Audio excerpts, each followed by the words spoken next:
দৰঙৰ ফকীৰপুৰত ভূমি কেন্দ্ৰিক সংঘাত গোন্ধ বাহিনীৰ দ্বাৰা ভূমি বেদখল দিয়াৰ অভিযোগ।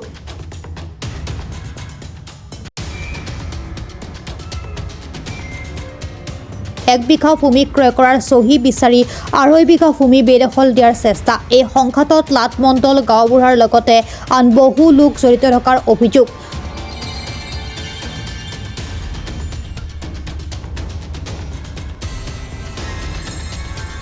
দৰং জিলাৰ ফকীৰপুৰা গাঁৱত বিগত 2 বছৰ ধৰি দুটা পৰিয়ালৰ মাজত ভূমি কেন্দ্ৰ কৰি সংঘাত চলি আছে।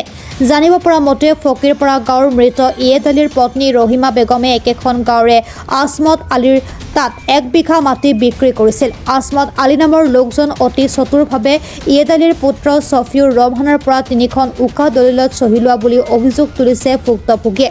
আনহাতে ইয়েদ আলীৰ 4জন সন্তান থকা স্বত্বেও মাত্ৰ এজনৰ নামতহে মাটি নামজাৰি কৰিছে আছমত আলীয়ে।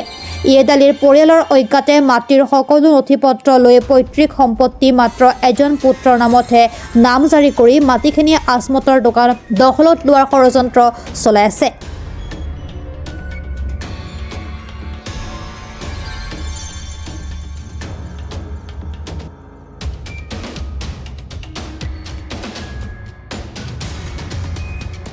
এক বিঘা মাটি ক্ৰয় কৰি এতিয়া প্ৰায় 2 বিঘাৰো অধিক মাটি বেদখল দিয়াৰ চেষ্টা চলাই থকা বুলি অভিযোগ উত্থাপিত হয়। গাঁওখনৰ পট্টা নং 18 দাগ নং 192ত মাত্ৰ ছফিউৰ ৰহমানৰ নামত নামজাৰি হোৱা মাটি সন্দৰ্ভত গোচৰ চলি আছে।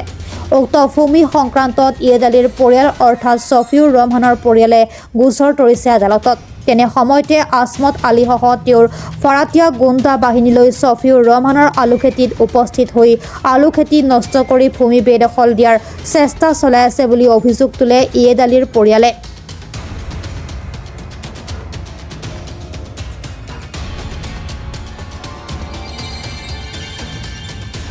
এই ক্ষেত্ৰত জিলা আৰক্ষী অধীক্ষকৰ হাতত এখন এজাহাৰ দাখিল কৰিছে ৰহিমা বেগমে। আনহাতে নিৰাপত্তাহীনতাত ভুগি আছে পৰিয়ালটো। জিলা প্ৰশাসনে ঘটনাৰ নিৰপেক্ষ তদন্ত কৰি ন্যায় প্ৰদানৰ কামনা কৰিছে ভুক্তভোগী পৰিয়ালটোৱে।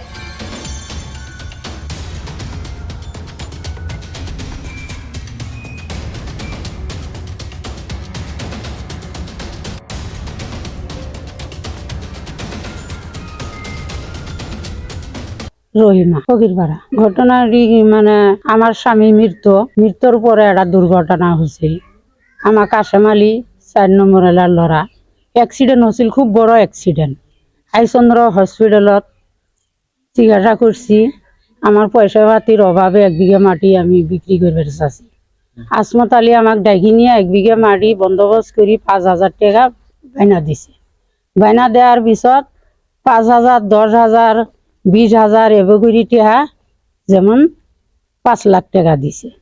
5 লাখ টাকা দেওয়ার পিছত আসমত আলী আমার ঘরত বসি আমার দলিল নিল যে নামজারিটা মামার নামে আছে, নামজারিটা তোমার ছেলে মেয়ে করে দি। ছেলে মেয়ে করবে দিছি। এক সফিউরের নামে 1 লাই নামজারি হয়েছে।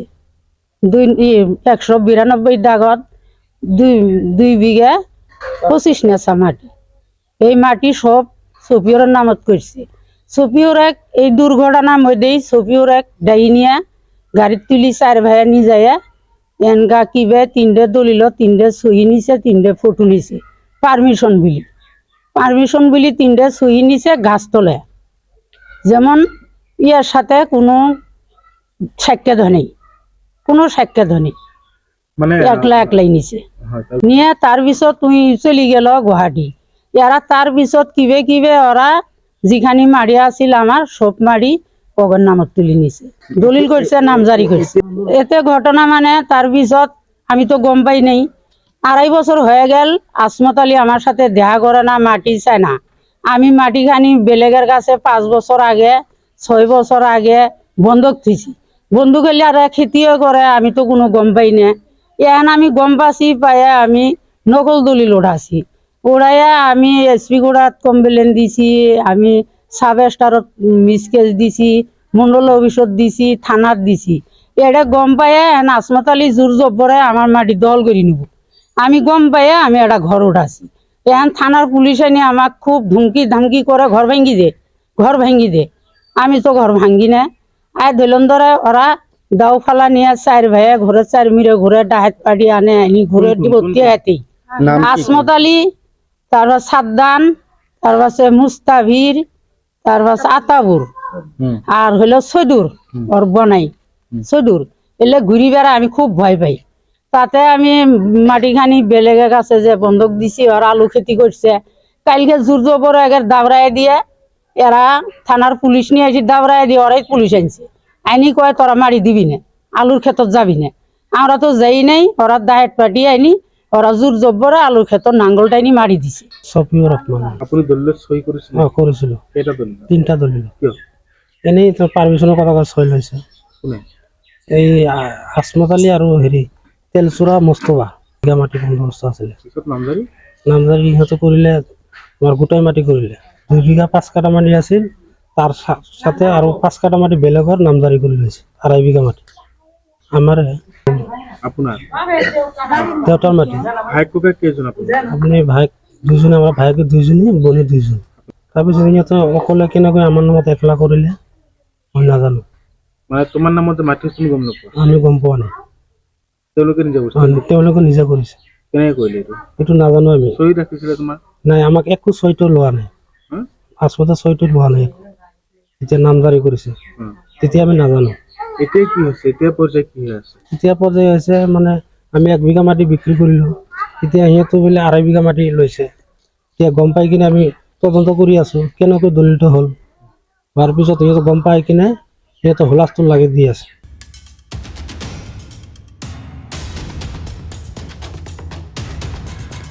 দৰঙৰ পৰা ফাৰুক আব্দুল্লা ৰিপৰ্ট, প্ৰাত টাইম ডিজিটেল।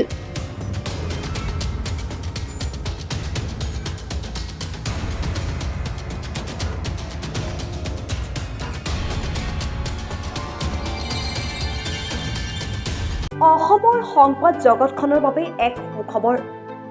নৰূপ নসাজেৰে প্ৰায় 30 বছৰীয়া অভিজ্ঞতাপুষ্ট সাপ্তাহিক কবচ পুনৰ এবাৰ ৰাজ্যৰ মাজলৈ। স্বত্বাধিকাৰী প্ৰণীতা কলিতাৰ দ্বাৰা প্ৰকাশিত আৰু অমৰজ্যোতি প্ৰিণ্টাৰ্ছ, গুৱাহাটী কমাৰ্চ কলেজৰ বিপৰীত ফালে মুদ্ৰিত। আমাৰ ঠিকনা মুখ্য কাৰ্যালয় অসম ফৰেষ্ট স্কুল, হৰি মন্দিৰ পথ, গুৱাহাটী আৰু অস্থায়ী কাৰ্যালয় কলিতা মাৰ্কেট, বিজয়নগৰ, কামৰূপ, অসম। মোবাইল নং 9435114666 আৰু 7024722813। Mail ID probhatiahom@gmail.com।